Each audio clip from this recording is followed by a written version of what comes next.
Set.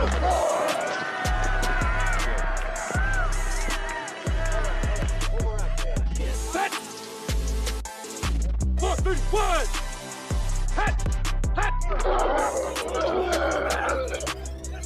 Hey, what's up, everybody? Welcome to the Sunday Morning Quarterback. Today, we are four pastors who love ministry, leadership, and sports. We have our two unofficial co-hosts here. John is coming all the way from the beach. John, how's the weather today?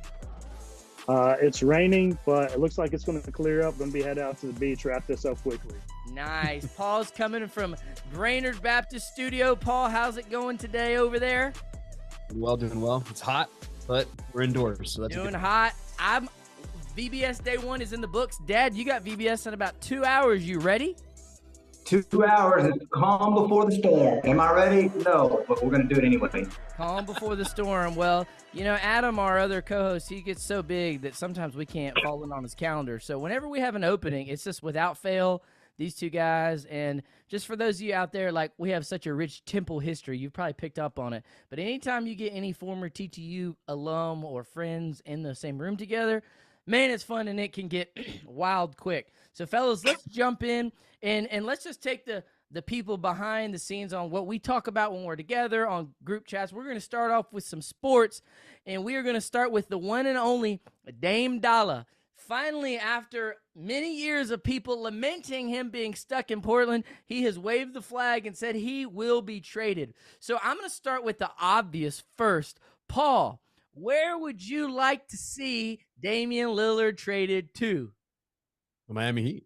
Yeah.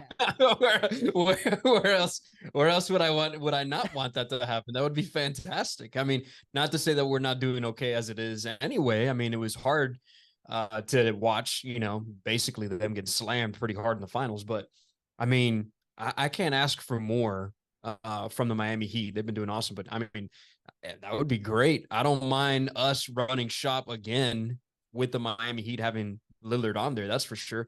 But I mean, that's one man's pipe dream and wish. I know that's more than likely not going to happen. That's for sure. But you know, that'd be nice. But that's my take from my little small corner of the world, because I'm a Heat fan. So that's what I'm going to say. To my knowledge, he's saying he will only go to the Heat. So he's not giving him many options. My question there you go. I'm not going to be here like, oh man, I've been keeping up with everything in this number.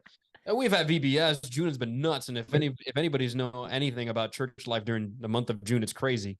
Especially where our circles are, at least. Yep. So if that's what he's been saying, then Pat Riley, Spoelstra, roll out the red carpet, make them Heat Nation, bro. That's how it needs to be. Yep. Gus Hernandez is still shouting for victory here, and he wants to come there. But the question is, how much is Portland? If I'm Portland, I'm like, hey, you got to give me some. You got to give me Tyler Hero. You got to give me Bam Adebayo. I don't want any just future 10 draft picks. No, you got to give me some assets. John, what do you think? How do you think it'll shake out? I think they might send Tyler and Bam that way, wow. And I think that would be a mistake. Yep. I think there's a lot of replication with Jimmy Butler and Damian Lillard's game. I don't know if they coexist very well. I think Bam and Tyler, they both complement his game, Butler's game, so well that I think it would be a mistake. I know he wants to get there. I don't think he will get there. I think somebody else will have to put together pieces. And I'm not sure at this point who. I would love for the Hornets to make a play, but let's be honest, we don't have any pieces to trade. So that's where we're at. Yep. That's a true statement. Dad, what do you think? I think they're going to try to get him to Miami. I don't think it's going to work. They want too much. Pat Riley knows what he's doing. He's not going to give up the farm. So I think they're going to try, and that's going to fail. And I think he would do great in Milwaukee. Ooh. I think if you put him with the Greek Freak, they know their roles, their positions. He's already a proven star. Dame can go there and find his place where he doesn't have to carry the team. And then, of course, the Greek Freak can, not have to carry the whole team on his back. So I think that is a great pairing inside out. And so I'd love to see that happen. But to be honest with you, I'm not sure what's going to happen. Portland, they won a lot. I think 4 number 1 picks plus a couple role players. That's a lot. And so I don't know any top-notch team that has all those things that's willing to give up that much for Dame Lillard, who's really starting that fourth quarter of his career. So it's going to be interesting to watch this chicken play, but I don't think Portland's afraid to go ahead and put him wherever suits best for their team. Yep, I agree. I think with what John said, you can easily make a mistake by trading away. What's everybody say? Heat culture. Bam is heat culture. Pat Riley's not going to do it. No, not now. If they say 4 first rounds and a Tyler Hero, I would consider it. I wouldn't give up Bam. That's too much. And they also lost Tyler. They also lost that. He kind of regressed though. Like he didn't really do anything in the playoffs. You know, I would cut bait with him. But they also lost that little point guard to the Lakers. I mean, he didn't really show up in the finals. So it's just a matter of how much you have to give up. Dad, another name that's floating out there is somebody who's on the back end of their career, but it's already pulling the eject button, is James Harden. Where do you see him landing? Man, that's a good question. I actually think that he's probably going to go to the Clippers, or he may actually stay with Philadelphia for a little while, but I don't see him playing. So I think that there's a good chance that they could start the season with him still on the team, but not playing, and then kind of watching how things play out. Yeah, James Harden, the one person other than Kyrie, I just wouldn't want on my team at any cost. It's him, and he got old. He got old quick. John, another one that happened. What was your reaction to Chris Paul going to the Warriors? Well, I mean, that pretty much ensures they're not going to win a championship next year because Chris Paul just doesn't get it done. And I'm not trying to be a jerk. It's just they've had great teams and they've lost. I don't know. I think he conflicts with the culture they have. I think him and Draymond Green, it's going to be interesting to watch. At some point. Be the boss. It's good. It's going to explode. It just is a matter of time. Yep. And, you know, John says that as a 336 native who, you know, he went to Wake Forest, and they're that enemy territory. But, you know. Don't take him. Yeah, it'll be interesting. Jordan Poole, man, they cut him loose pretty quick. So NFL free agency is moving. But the talk of the town has been baseball. Now, Paul, you're from Miami, and I know all Miami people are Yankee fans, but I think I see an A on that hat. Have you switched over to the Atlanta Braves? Yeah, I have very much, and I'm a very happy fan. Look at yes, Joe sir. Already shaking their heads. But yeah, they've been doing Tell great. us about your Braves, what you're seeing. Well, for one, just the backstory on it is the fact that, you know, I've been to more Braves games now than I've been to Marlins games, unfortunately, even though I went to 2 World Series with the Marlins, which is great. And so the odds of me going to Yankee Stadium, that's not going to probably happen. So, I mean, the closest thing that I have to enjoy is the Braves. Now, anybody who's watching baseball knows that the Braves are absolutely killing it. I mean, it is out of control, not only from individual spotlights that you can, you know, make sure that you can look at. I mean, from Olsen to Acuna Jr., like they've been tearing it up. I mean, it is ridiculous. I'm pretty sure that Olsen at one point was doing better than Ohtani, which is ridiculous. And those two guys are doing really, really, really good. Well, let's not get too carried away there. Oh, I'm serious. Come on, man. He's on the mound too. I understand, which is a whole different. I get that, but in terms of hitting, like they're both. In terms of hitting, they're both in the same place. But man, I don't know what else you can ask for. I mean, you got guys that are all-stars all over the team. You got, like I said, Olsen and Acuna doing fantastic. I mean, the guys to be there, to have their record of where they have right now going into the All-Star weekend that's impressive. I don't care where you are in baseball. That's really good baseball that you're watching from them. Yep, I agree, Dad.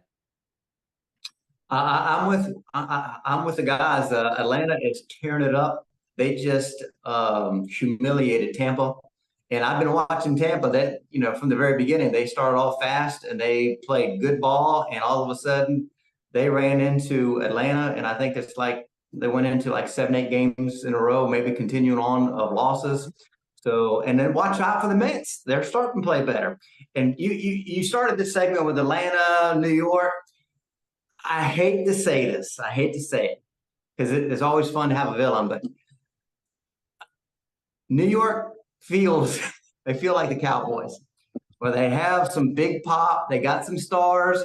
Yep. And for the last 15, 20 years, it seems like, oh, is this going to be the year? And they play good, but they always kind of fizzle at the end. And so I think I'm going to see the same thing this year, where you always keep an eye on the Yankees because they got enough pop and sizzle. But I just don't think. I think Houston's going to get back into it. So I think New York's going to do what they've always done every year.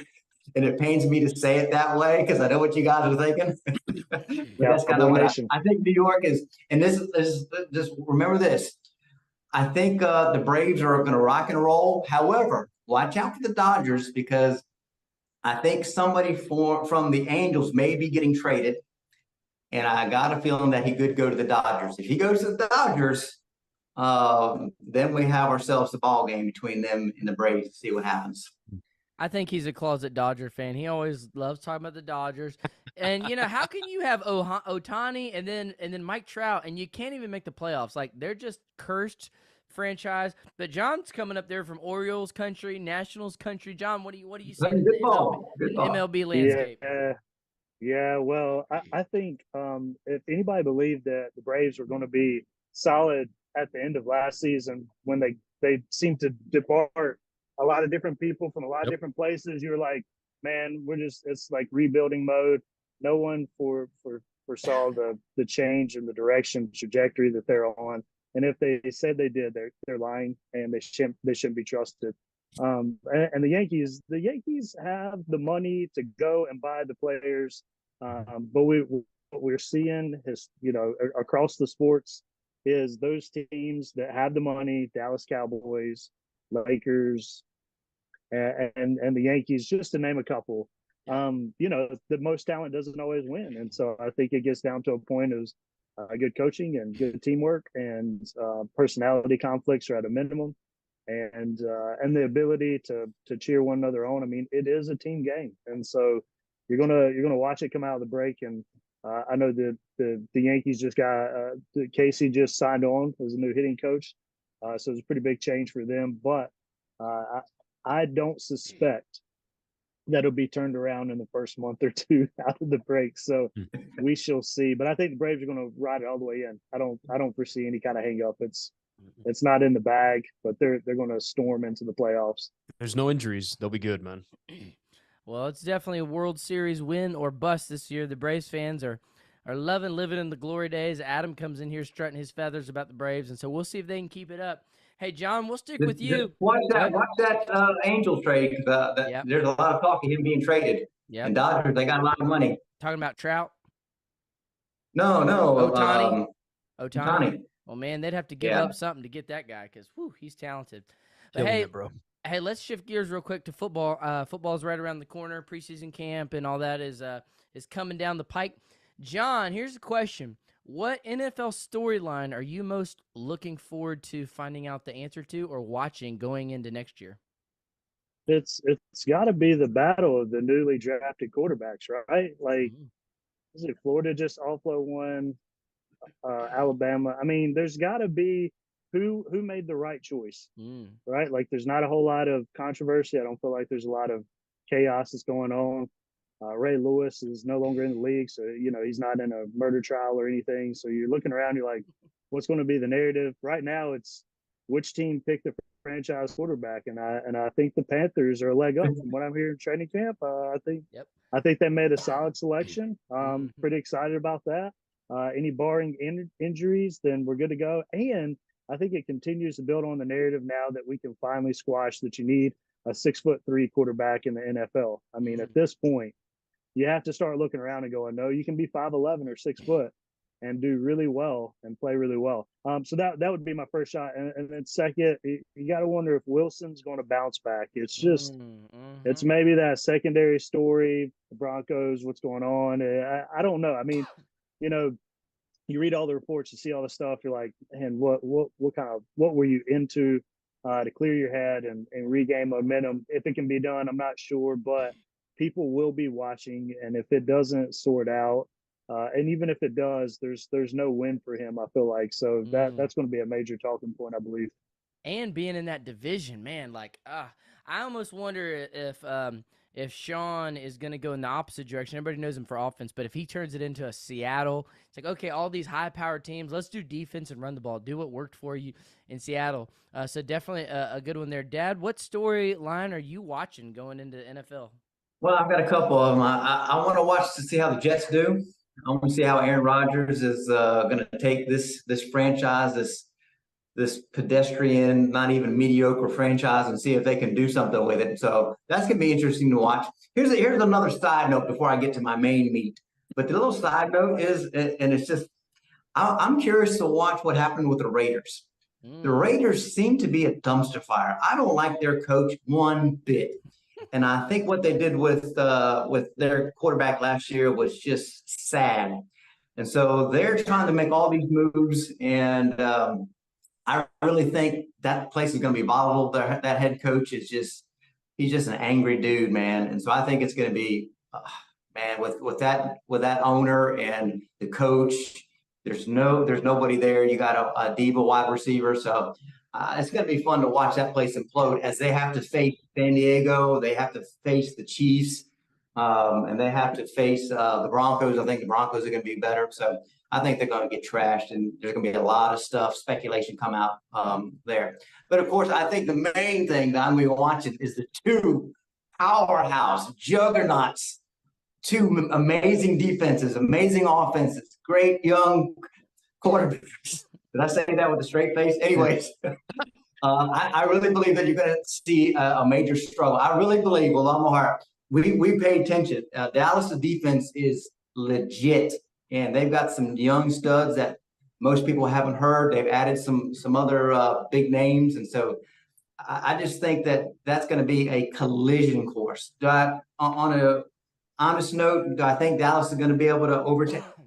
I don't know. But I do think that they're going to be able to go toe-to-toe with Philly and with the Niners, and it's going to come down to Dak. But so I'm watching the Cowboys, and I know I say it this year, but I promise you, come back to this time. If Dak fails this year with all the talent that they have, wave him the white flag. Wave him the white flag on Dak. Can you define? Dak, only on Dak. Can you Wave him the define? white flag. Can you define fails? Comes up short when we need him the most. Okay. That's a fail. Yeah. If we lose Niners, 28-24, and it wasn't because of Dak, then that's not a fail to me. I'm not expecting him to be, top 5 quarterback. He does not need to be the reason why we lose. Let me jump in here for a moment. John. Just Give to him truth split serum. the Projoskis, because we're under the Dallas delusion, because it's that time of year again. July moving into August. The Dallas delusion begins to hover in overhead. No one's following that, because Dak is going to fail you. He is going to lose the game. He is the reincarnate Tony Romo with more athleticism, and it's just going to happen. So I mark this down, timestamp it. We'll come back here. We'll get Joseph to drag it out of the archives, and we'll say, hey, this is not the year. Defense will carry the team. Without a doubt, will carry the team. They'll go into the playoffs, and Dak will let you down, and it'll be on to the next guy. John says that with so many years of – I can feel the pain of Redskin – I'm not allowed to say that anymore. Redskin pain in Doesn't years. exist.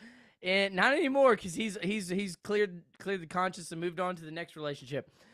God. But the only thing that gives me a little hope is that Dak is a great underdog.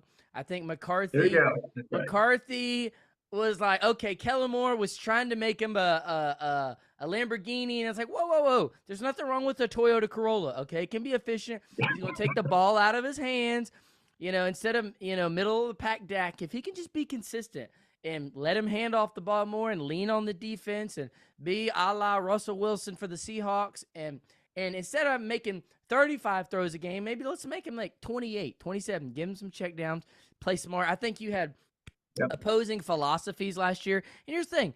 Dak just has to have awareness. You don't feel like you got to meet up to that $40 million contract. Just be you. Be what got you here. Be consistent. Who cares if you're not Mahomes? You're not a top 7 guy. You're a top 10. You're a number 10, and that's fine. You can be number 10 and ride your way to a Super Bowl. Just got to be smart. Got to be smart and be within your parameters. But I'm going to set my friend Paul up for this one, because I know this is where he's going to take it. Paul, what do you think is going to be the verdict, or what are you looking forward to going into that next year with your boy Tua? Man, I just hope he makes it out to the field. Yep. That's where I'm at with that guy, man. Dude, it was, I mean, I think it was right around this time of the year when we were talking about it, or maybe in the middle of it, like the Dolphins were just clicking on all cylinders. It was really neat, really fun to watch, man. They were doing really, really well. And they were making some strides by upsetting some teams that I didn't think they were going to do that, and coming back from behind and upsetting those teams, which is great. But we'll see. I feel for the guy. I mean, he got injured pretty bad, and you saw some pretty scary moments last year from it all. So him walking out to the field and being there and doing something, I'm okay with that. We'll see, man. Look, I'm not gonna be here and sit here and be like, man, I checked all the stuff of what's gonna be happening and this, that, and the other. I haven't. So just go Dolphins and let's see what happens. There you go. Hey, and I would have never guessed this, but the biggest Dolphins fan we've met this so far is Shane Pruitt, man. He's like a diehard, like listening to podcasts. And so he's like, y'all have me on about midseason and Tua going to be dicing you up. And so we're going to have Shane back on and come see. But that's what I'm watching. I like Tua too. But man, that coach, he's a solid coach. So he's gonna make him look good. Their backup looked pretty good in the playoffs. I mean, he was competitive.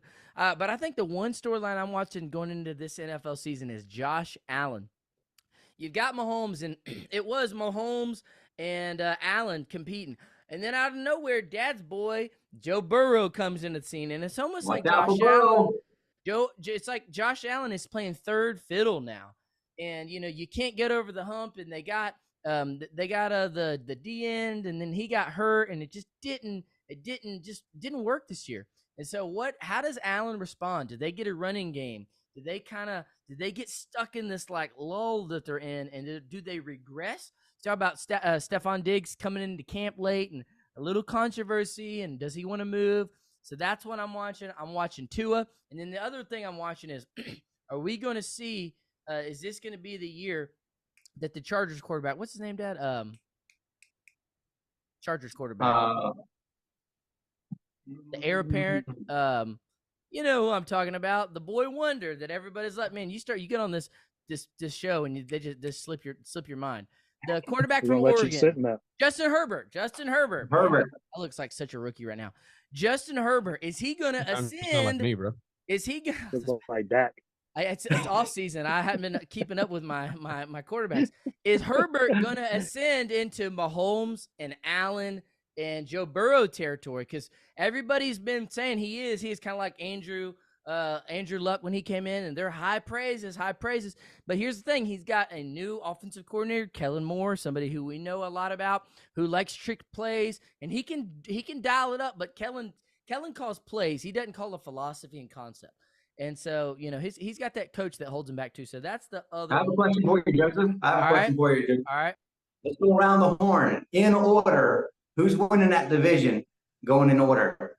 Ooh. You got Miami, you got the Jets, you got Buffalo. You got New England. Ooh. Buffalo's going to win that division. Buffalo. Miami, Jets. Jets. I'll go Jets. The Jets. They're going to come down to earth. No, then I'll go Miami, and then New England's going to. I hope the same thing happens with the Jets. I can't stand the Jets.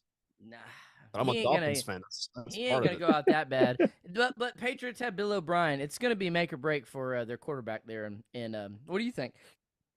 I'm thinking the Miami Dolphins. I'm thinking the Jets. I'm thinking Buffalo. And then New England. I think Buffalo's taking a step back. Wow. I think they got some dissension in the house. Coming down. Interesting. Well, that's some good football talking. For all you college football fans out there, if the first half of the season wasn't blowouts, then we might talk a little college football. But, Georgia and all these teams, they don't have any meaningful games until about October. But we'll talk college football as we get a little bit closer. But, hey, let's segue to ministry, leadership, and sports. And, we're always thinking and talking about things. And this question, it's kind of I've been racking my brain all day thinking about it. And so I'm really excited to see where you guys take it. And I think it will, even in my own brain, maybe open some doors that I hadn't considered. And so John, and both of you, John and Paul, y'all are readers and historians and very gifted in that. So I want to hear y'all first. John, here's the first question. I'm going to start with you. Where do you see the Western and American local church in 20 years? And when I say that, what does it look like? Full-time staff and pastors, assimilation, buildings, ministry, etc. 20 years from now, where do you see the Western American church? Well, I think a couple of things just naturally true. People are moving into cities. And so I think 2036, I think, is the date projected that there'll be more people living in cities than rural areas for the first time in the history of the world. And so that's going to be a big shift across the world.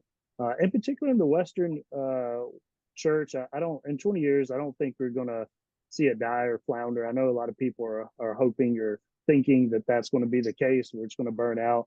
I think a lot of smaller churches are continued to shut down, going to be closing up as people move away from the area. Not even bad pastors, bad people. The specialization of the pastor is going to increase, and you're going to have maybe more larger churches, I believe, in the next 20 years than smaller churches, which is going to be hard for the American church in particular. And then I think the Western church is going to start being taught and picking up theology from the Southern Hemisphere, because you have that area of the world, especially among Africa and other places where you have the fastest growing churches in the world. They're going to start writing the theology books in the future. No one has to be really happy about it, but that's what happened in the U.S. from Europe to the U.S. and now it's moving down to the Southern Hemisphere. So I think you're going to start picking up on a lot of different theological thought that really hasn't encountered our world, because you have some animalistic spiritual warfare out in Africa with witch doctors and tribal warfare that the church leaders are going to not only write to their congregations and refuting those things, but we're going to hear a lot of that content for the first time, because that is not normative in our country and hasn't been for a couple hundred years. And so I think there's going to be some major shifts as far as staffing. As big churches seem to get bigger and budgets seem to get bigger, I think there's going to be less senior pastors, which is probably going to be okay, because I think there's less going into the seminary now than there have been. And you're going to pick up more specialized individuals that have niche ministries all along the way. And so I think it's going to look a little bit different than single pastor churches. Those still will exist, but those will be less and less as we go along. That's just my thoughts, what I'm seeing. It's a lot of interesting stuff there.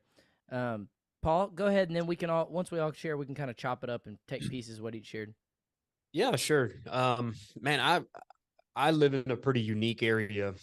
I mean, we're at literally the buckle of the Bible Belt. And so you've got a lot of, I mean, there's more per capita parachurch ministries that are in Chattanooga. There's more churches around this area than you can count at times. In Chattanooga, it's wild. And the same thing in Catoosa County, not so much for the parachurch ministry organizations, but certainly you have a lot of churches that are in the area. So I'll speak from the standpoint, I think, from Catoosa County over to Chattanooga, and maybe see what might or might not happen. I mean, we know that there are a lot of smaller churches in rural areas, and you have a lot of smaller churches that are in the surrounding area of Catoosa County. And, a lot of those people, call them mom and pop chapels, basically. You have a lot of families that are tied together in there that have been there for years. Whether it's because of financial reasons or whether through pure attrition, right? You're gonna end up seeing a lot of these churches just slowly close down because they can't keep up with things that are. And so what you'll probably end up seeing in the next 20 years is you're going to see a lot of churches kind of, rather than shutting the doors down, they'll migrate together. And in fact, it just finished happening not too long ago with, a pastor friend of ours, Joseph, that went from one place where they were utilizing a building, and then another church, rather than just completely selling it and folding, they decided to say, hey, we're going to give you the property so that you can continue to have, a place of ministry and continue to see this place flourish.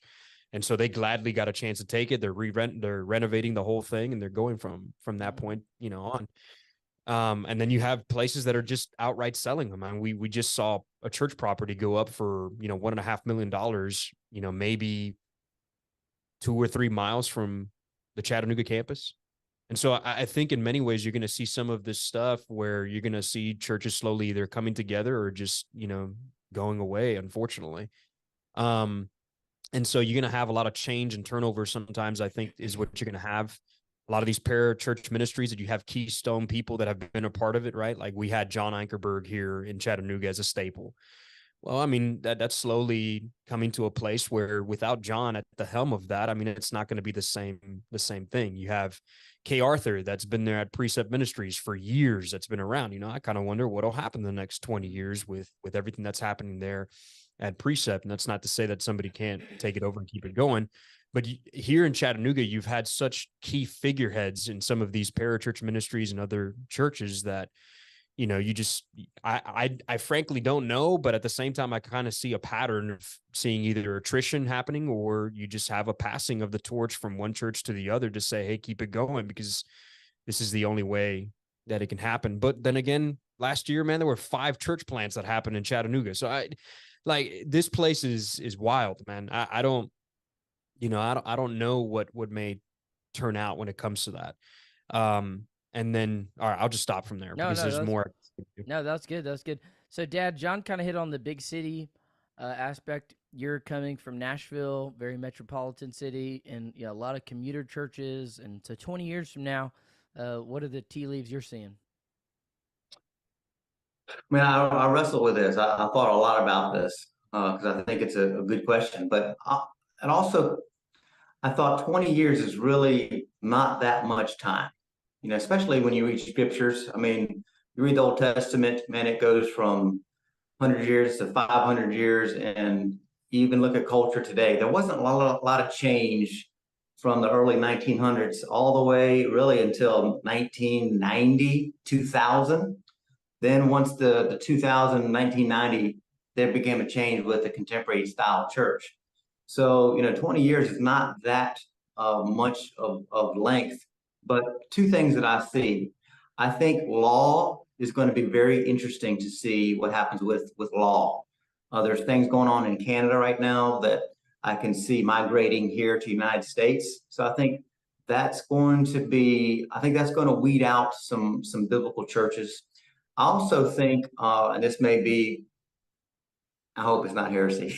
You guys will call me out, but I think you'll know where I'm coming from. I think with churches, I agree with John, but the size is different. I don't think that there's going to be a lot of large churches. I think there are going to be a lot of larger churches.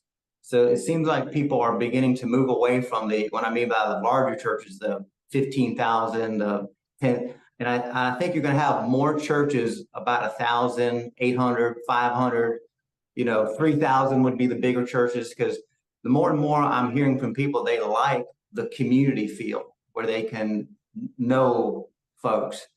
And there's just that atmosphere. And I also think that the churches that I see that are dying have not been biblically based and culturally relevant. And that's the part, the heresy I'm talking about, but there's more of a joke, but I think it's more of, you start off with the foundation, because I'm seeing that churches that are growing through this are the ones that are preaching the word, period.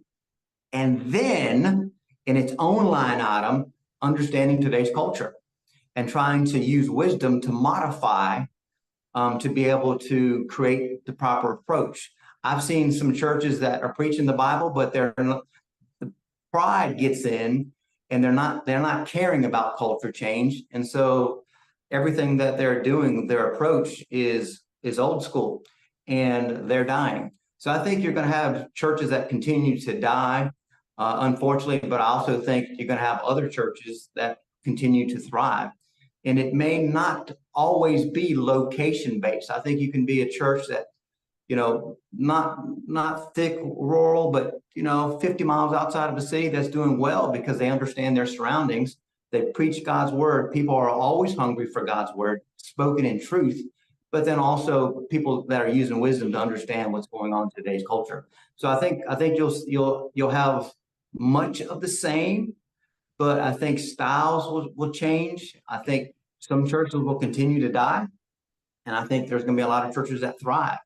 But I think you have more and more of what we call the mid-sized church, which, 1,000 below, and then the larger churches will be, anything 1,000 above. When you said heresy, I think we all thought you were going to talk about churches No, that was more of a with the joke. women preachers, I know. which is fine, which is something we'll talk about one day, just maybe not today.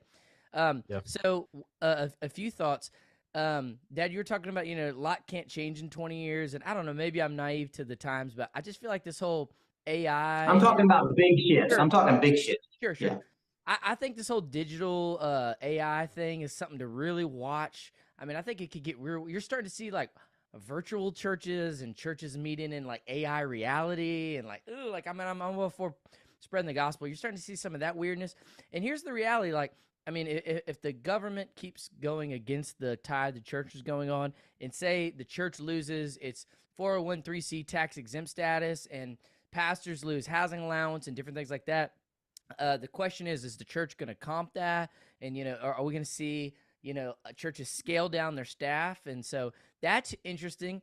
I would really be curious to see, like, we're seeing we had Shane Pruitt and Scott Pace talking about calling out the call to how the need for pastors is so high right now.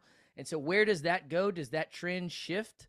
And, there's not enough pastors out there. When right now we're seeing the transition from the baby boomers to that next generation, and a lot of churches aren't really sure how to do that.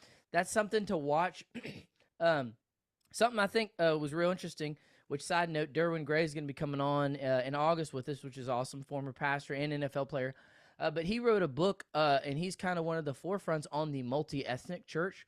And so if you look at all the different, no borders and all these different immigrants coming into America, he kind of projects forward and says that we need to prepare for our churches to look more multi-ethnic, where a lot of us, maybe you come from a mostly, white church or whatever.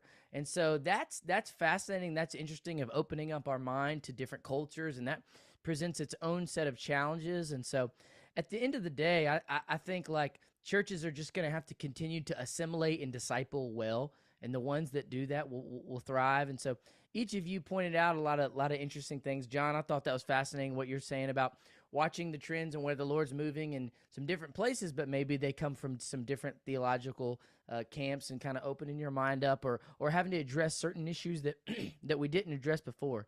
And so definitely interesting to watch. Anybody have anything that anybody said that you want to go further on, or ask a follow-up question? No? I feel like Joe said something that I was trying to remember now. And good night. Just like you, Joseph, I had one of those moments where I was like, man, at the time I was like, man, that's probably got the DAC disease. I think I do, man. I don't know what it. Yeah. I think speaking, like Paul, I know I lived there in Chattanooga for a while. We all did, and so it's a hub of sorts to begin to look at how does this begin to change, how does the fabric begin to break down. In that city in particular, you start to see large churches with multiple church locations that are maybe swallowing up some of those churches that are dying or closing their doors. But then our good friend Dave Wiley out west, where there's only 400 and something Southern Baptist churches in the entire state of Arizona. His ground looks way different, and so he would say smaller churches are really going to be the next church. 50 to 100, 150 people would be a good sized church out there. So it's going to look a lot different. He's in a large city, one of the fastest growing cities in America, and so you have a pretty unique demographic from one side of the nation to the other. We all live in that East Coast reality, and so I know we're more entrenched in that Bible Belt space, but I think it would be probably helpful to get a broader look across the nation to really kind of capture the image there. Yeah. Dad, you also said something about different. Go ahead, Paul. I was just saying, it's just different locations that may have a different outcome in several years. But I did, if you don't mind, Joseph, I did remember what I was going to talk through, which was, what Joe was talking about how to be effective with how you're communicating to other people that may be darkening the doors of a church. and mind you, and I get it. I understand that, our primary audience on Sunday morning is to preach to the saints that are in the room and to edify them and to build them up. And, Ephesians 4, right? Like it's there. I mean, our job is to preach truth and all that. But I think there's something to be said about how we need to be able to be careful to learn how to talk to people and to understand the narratives that are being espoused, that oftentimes, what's needed at those moments is clarity with truth to say, okay, how does the gospel reshape the way I should look at that? Because people are getting shaped by something all the time.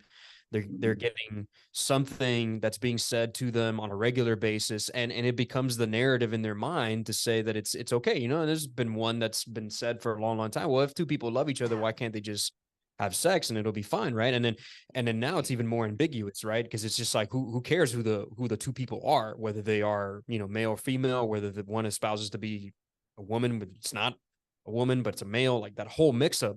But they love each other. Well, that's a narrative, and we can go off on a lot of different ways of how we can address that through the means of the gospel and what the truth of God's word says, right? Especially the design of God and how he made the home, how he created humanity, all of that kind of stuff, right? And so I think we just need to be very careful of how to listen well and then be able to talk well with truth, and how the gospel can repair and reshape the way that people need to be thinking. I mean, it's what happened to us when we got saved, right? I mean, and so I think there's something to be said to be very mindful of how we're able to do that. And I think there are a lot of churches around, at least my area, Joe, where it's not that they're trying to do it because they don't want to do it. It's because they're working off of the toolbox that they've been given.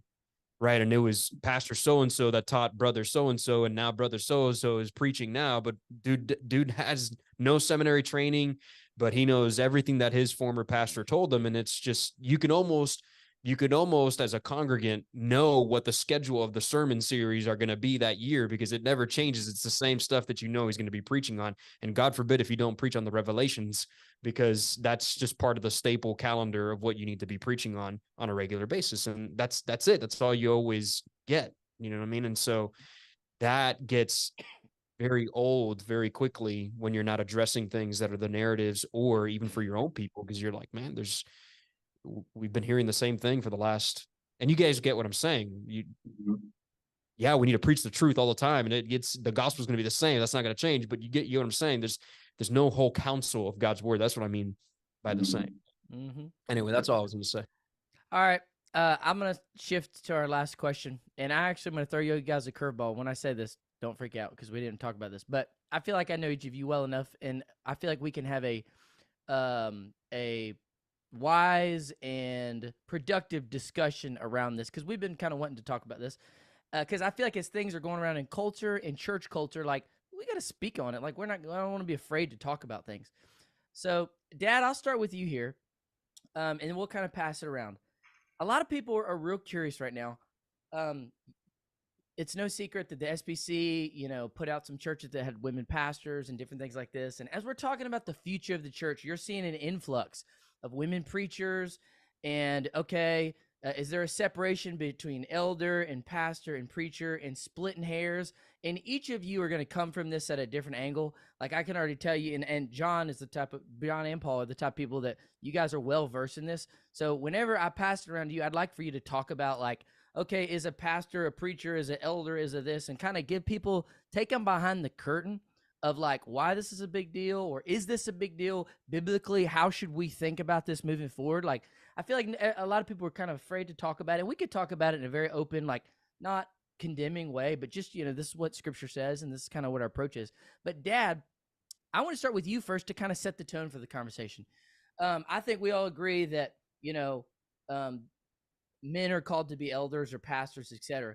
But there's so much more that women can do for the church, and they are such a tool. And if you look at the New Testament church, they are one of the big anchors that the church is built up on. So what would your encouragement be to women out there who are leaders, who are leading in their church, that are hearing a lot of this and maybe even feel called to ministry, but they're trying to parcel through this, or to the Christian out there, like, hey, is this a big deal? Like, what should my perspective? Obviously, we want to speak with a positive tone here. Where would you take that talk? Well, first of all, one of the greatest heroes in the Old New Testament is Mary Magdalene. And so I've done a study on her and have preached on her twice since I've been at our church. And you talk about a warrior, a champion for the Lord, and had a huge impact on everything that happened. Because, you know, a lot of times you hear about the disciples, but all the work behind the scenes and all the money that was raised to fund the ministry came from Mary and her small group. As a matter of fact, if you read it real carefully and slowly, they're all named there. And so they were champions for the Lord. And for some reason, you know, you think that the ultimate leader is where everybody wants to go. And, you know, if you think about even God, you have God the Father, God the Son, and God the Holy Spirit. Jesus is called the Son of God. And so automatically you just think, well, you know, God the Father, he's the ultimate the leader. And if you notice that he always says, look, whatever the Father says. However, we also know that the Father is the leader, but we also know that they're all on equal grounds. So so somewhere down the line, people have gotten to the point where roles equal better than. And so we got to get to that point where that's not the case. We all have responsibilities. We all have gifts. Follow your gifts and allow the Lord to direct your ministry. Because at the end of the day, it's God's ministry. It's not ours. We're all a part of the church. We all have our gifts. We're all part of the body. Christ is the head, and we're all followers. And so if we just take, you know, our leadership from Jesus, find our gifts, find our roles, we all have a seat at the table. I think we're going to be fine. But you know, I think what hurts too is sometimes when we do teach on this, or maybe in the past, I think it was taught a little domineering. I'm going to be careful of that, but just kind of some of the stuff that I've seen way in the past.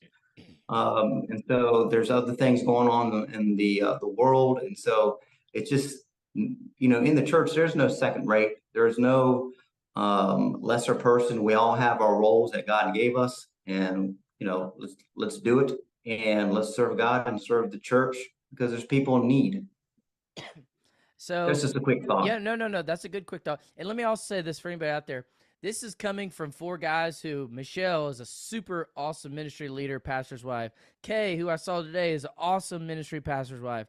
My mom is a awesome, like, just boss charge. My wife, super plugged in. So we are as pro women in ministry as anybody can get. So I just want to set that there. Paul, I'm going to ask you and John take this in different directions, because Paul, you and I have talked a little bit about, like, there are these terms complementarianism and what does that mean and what's a good perspective of it for those out there. But John, I want to pass it to you first, because there's a little confusion where people be like, okay, we see the gifts given in Ephesians, gift of evangelist, gift of prophet, gift of pastor. So people have taken that, but then they're like, okay, but we see Paul's letters, and okay, we see that only men are qualified to be elders. So now there's some churches that are like, well, you can be, only men can be elders, but you can be a woman and be an ordained pastor. And there's some confusion here of separation of office and function. Can you give us a historical, biblical perspective on that?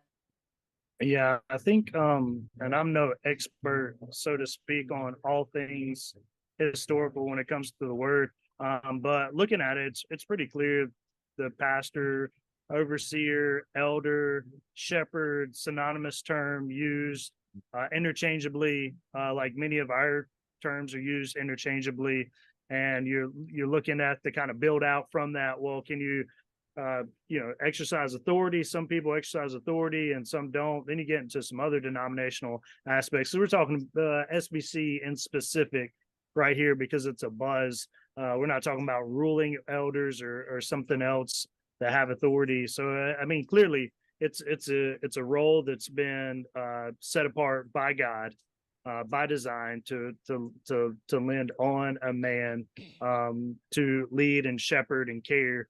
And we could go into a lot of the practical aspects of it. But one of the things I'm really concerned about is the people that are championing the other way, that are talking about, well, that's just because it was built and it was written in a patriarchal society and all this stuff. And what they're saying is because of the culture there, they only wrote about it this way. But what that really means is the word of God is not timeless. It's not eternal. God wrote it for that specific people, and we're just learning from them. He didn't write it for us as well. And that's a very dangerous path to get down. That's the most alarming thing that I keep continuing to read. It's like, well, I know what you think you're saying. Oh, well, our society is different. We know better, whatever the term is, the great fallacy of the modern mind. But at the same time, you're looking at it, you're like, God anticipated and knew about our churches, about our leadership, about the Southern Baptist. He's not all knowing. So you got to have this reality that he wrote it the way he intended to write it, to reveal what he intended to reveal. And we are either going to submit to it as true and authoritative in our lives, or we're going to say we got a better plan, or we got a better amendment to this. Now, specifically within that, yeah, I mean, there's a great gifting for women to serve the church. There's no doubt about it. And I think in most churches, the women population by majority really is growing exponentially. Which probably says more about our culture and other things than it does about our interpretation of God's word. Right. But to say that I must be able to hold this position to function efficiently and effectively in ministry would be something that even Moses wouldn't subscribe to, right? Mm-hmm. Like he's tasked with the leadership burden, and he goes, I don't really talk that great, right? Like the reluctant leader, like, it's not me. That's not me.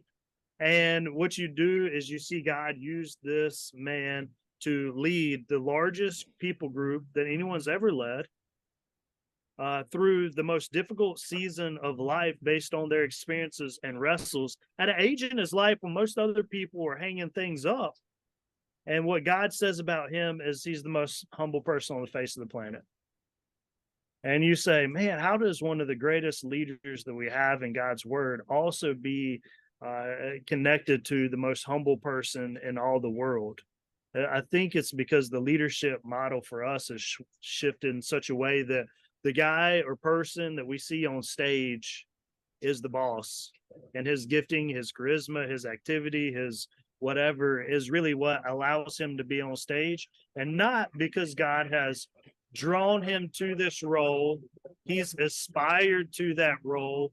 He's had biblical training towards that. He's had other men invest in his life, and he's walking through this, I think, with the same kind of expectation and humility that any other person on the planet would have to exhibit to be able to lead through that. And to be honest with you, and this is just for the guys listening, the largest plane is flying over my head right now. Just give me 1 second. You're fine. I can cut it out. Welcome to Beach Life. For the guys listening, we just got to stop letting guys just blow it in ministry on the largest scales, right? Like, stop shooting yourself in the foot. If you want to be a man of God that people want to follow, then be that man on the stage and off the stage. Mm-hmm. I know it's hard. I'm not saying it in like a rah-rah punch you in the face. What I'm saying is, don't step onto the stage. If you're off the stage, you're floundering in your holiness, you're struggling and persevering and pursuing the Lord, and stop putting the most skilled people or the more charismatic people on the stage that draw a crowd, and look for people who are faithful, people that are humble, people that are holy, people that want to pursue Christ and see other people, and look for pastors and not talking heads. And I think that also is a part of the reality is you're seeing some ladies going, I could do just as well as what I'm seeing. Or I'm living a holy life. You know, I'm living in holiness, and you're over here floundering in sin. You know, so no, that's really good, Paul. Yeah, no, I agree. And you know, for me, I would categorize myself as a caring / comfortable complementarian. I mean, that's just kind of where I'm at. Can you briefly explain that in short for people that hear that term? Yeah, yeah. Know what that means? Yeah. So, you know, for me, let me start from the beginning, right? So caring, like I'm not some, authoritarian pastor that wants to just kind of bury my knuckles down and, it's my way, the highway kind of thing. That's not how one, I am. And two, that's just not what pastors are called to do. Pastors are called to serve the flock that God has asked him to care for, right? He's an under shepherd, not the shepherd. And so for one, it's like you gotta understand that your role as a leader is not one to just, be a bully. That's not the intended purpose of it whatsoever at all. In fact, if that's if that's the aim, which we all understand what some of the greatest struggles for men are, right? It's pride, it's power, and it's sex. And so if you're going into it with the opportunity to be able to say, here's how I'm going to leverage my authority, you got to step out of the way and not do that. But if you're looking at it for how I can care for people and love people and serve people, hey, you're heading in the right direction. So I'm a caring complementarian. I'm a comfortable one, and the fact that I'm very okay with being a complementarian because I believe that that's what the Bible speaks of, and I'm not shifting on that kind of thing. But before I get to defining complementarian, right? The other thing to keep in mind is like I don't think that every egalitarian is some liberal, right? Like that's not the case, because for one, this is not a first tier issue that we're going to start dividing ourselves to the place where it's like, okay, you have to be an egalitarian to be a Christian. Well, that's baloney. That's not in the Bible, right? You can't go. It is a secondary issue. And that's not to say that it's not important. It's important because it's important enough for people to say, you know what, this is not the church that I want to be at. Well, that's fine. But just know I'm comfortably a complementarian. Like that's not gonna change. And especially for Southern Baptists, this is nothing new. This is something that's been in the Baptist faith and message for years now. And so, we're not going to kind of shift on something that we've said this is what we're going to agree upon, right? Anyway, but complementarian, if I had to boil it down, like I believe that men and women are created with equal worth, dignity, right, and value. Right. And my wife is not any less than me. She is an image bearer of God, and God made her that way. And so therefore she doesn't have any less dignity, doesn't have any less worth, which means that, her words mean something to me. The words of the ladies within our church should mean something to us. Their presence, their service, all of those things mean something to all of us. Now, just because we believe in a biblical complementarianism doesn't necessarily mean that paves the path for an office that God has specifically said, this is the way that I've designed that office. In the same way that we can't reshape the home just because we feel like we can reshape it. God gave a head, and that head is, the husband of that household. And so, it's one of those things where it's like we can't, just because we know that we can give value, dignity, and worth to every person that way, it doesn't necessarily mean we can start changing the way God designed the church. That's not how it works. He's the author of it. He's the institutor of it. And he's going to create it that way. Now, what's interesting is that every comfortable complementary woman that I've talked to doesn't want to aspire to be a pastor. Mm-hmm. Just don't. Like, and I've got some really gifted ladies in our church, and God bless them for all of them. I am a better pastor today because of their giftedness. And one of those people is my wife. I mean, she is truly a helpmeet to me. I mean, she is. I'm a better preacher. I'm a better pastor. I'm a better leader because of my wife. And mind you, my wife's got a master's of arts in strategic leadership. Okay. So, I mean, I'm all for it. And she leads our kids ministry. She leads our events. She leads a bunch of stuff within the church. And I'm not going to diminish the fact that she has giftings of leadership. She does. She's a great leader. She's a great organizer. She pulls more people. People are like, we'll take Paul for preaching, but anything else, whatever, you know what I'm saying? But like she's phenomenal at all of those things. And so for me, like I said, I think anybody who begins to look at the biblical pattern of what God has designed, you don't see a pattern of shepherds in that way where you find somebody aspiring to that office that's a woman. It's not biblically there. I think you can trace it from the beginning all the way through the New Testament. And then when Paul's writing the pastoral epistles, I mean, I think we need to be very mindful of who he's writing to and who he's appointing as pastors. I mean, you can't make a big leap and say, well, he was talking about also including women in pastorship. You don't find that in the pastoral epistles. I mean, it's not there. And a normal, natural, logical reading of those letters doesn't lead you to that conclusion. So I don't know if that helps or not. That's great. That's Hey, great. Hey, Joseph. Yeah. One of the easiest and clearest way I've heard it state, in God's kingdom, there's roles, not rank. And I think that's so true. And it really starts even within the Godhead. And going back to Mary Magdalene, as impactful as she was in the ministry, she was the first one to see Jesus resurrected. And she did so much behind the scenes and from the scenes, leading the women's group. But at the end of the day, when they had the 12 apostles, it was men. And those things matter. And so we all have our part in church. We all have our gifts, but at the end of the day, it's roles, not rank. And so I think that's what matters most. And in the world today, it's more about rank, and then the roles follow. Yeah, I think that, in short, I think the only thing that just makes me a little uncomfortable is we're having all these discussions about feminism, and like Paul was talking about the nuclear family being attacked. So why now are we having to have that discussion about inside the church? But Dad, when you say that about Mary Magdalene, are you saying that she was the first one to deliver a message to the disciples post-resurrection as a preacher, a sermon? She was the first one to go tell them about. Hey, we'll continue about the risen Christ. Yep. Hey, well, we'll continue this next time. We'll dive a little bit deeper, but good talk. I appreciate it. We'll see you in a few weeks, and y'all have a great day.